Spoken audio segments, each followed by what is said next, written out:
ஜெயச்சந்திரனின் அடடா audio offer 5 முதல் 70% வரை டிஸ்கவுண்ட்.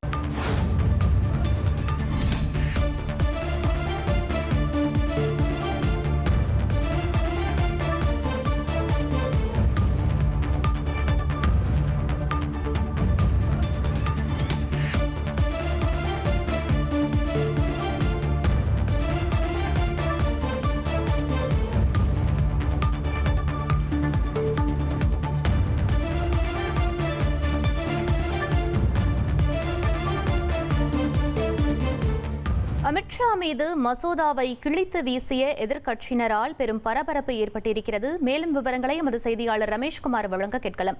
வணக்கம் ரமேஷ், இந்த சம்பவம் தொடர்பான முழு விவரங்களை பதிவு பண்ணுங்க.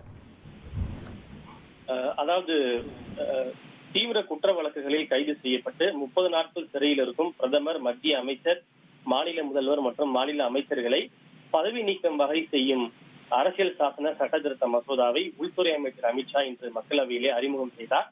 இதற்கு அறிமுக நிலையிலேயே பல எதிர்க்கட்சிகளும் கடுமையான எதிர்ப்பை பதிவு செய்தன. குறிப்பாக எந்த விதமான குற்றமும் நிரூபிக்கப்படாமலேயே இது அரசு நிர்வாக அமைப்புக்கு சுதந்திரமான ஒரு அதிகாரத்தை இந்த மசோதா வழங்க வகை செய்யும் எனவும், இது இந்திய அரசியல் சாசனத்தின் மீது அடிக்கப்பட்ட மரண ஆணி என கடுமையான குற்றச்சாட்டுகளை எதிர்க்கட்சிகள் முன்வைத்தனர்.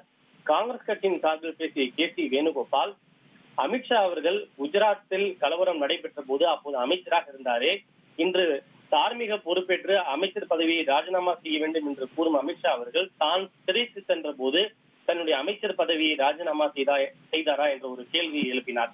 தொடர்ந்து இவர் மசோதாவை அறிமுகம் செய்வதற்கு பல்வேறு எதிர்க்கட்சிகள் கடுமையாக ஆட்சேபம் தெரிவித்து முழக்கங்களை எழுப்பினர். அப்போது எதிர்க்கட்சி எம்பிக்கள் இந்த மசோதாவினுடைய நகலை கிழித்து அந்த காகித துண்டுகளை தொடர்ந்து அமித்ஷாவின் மீது வீசியபடி இருந்தனர். இதனால் அவையிலே பெரும் கூச்சல் குழப்பமும் கலைபரமும் ஏற்பட்டது. குறுக்கிட்டு பேசிய அவைத் தலைவர் ஓம் பிர்லா, போராடுவதற்கான முறை இது அல்ல என்று எச்சரித்தால் தொடர்ந்து கூச்சல் குழப்பம் நீடித்ததால் மசோதா அறிமுகம் செய்வது பாதியிலேயே நிறுத்தப்பட்டது. இதனைத் தொடர்ந்து அவை பிற்பகல் 4 மணி வரை ஒத்திவைக்கப்பட்டது. 3 மணி வரை ஒத்திவைக்கப்பட்டது. 3 மணிக்கு அவை மீண்டும் கூடிய போது அமளிக்கிடையே இந்த மசோதா அறிமுகம் செய்யப்பட்டு பின்னர் நாடாளுமன்ற கூட்டுக்குழுவின் பரிசீலனைக்காக இந்த மசோதா அனுப்பப்பட்டுள்ளது. இனி இந்த மசோதா அடுத்த நாடாளுமன்ற குளிர்கால கூட்டத்தொடரின் கடைசி வாரத்தின் முதல் நாளில் இந்த மசோதா மீதான அறிக்கை தாக்கல் செய்யப்படும் என்று தெரிவிக்கப்பட்டுள்ளது. விவரங்களுக்கு நன்றி ரமேஷ்.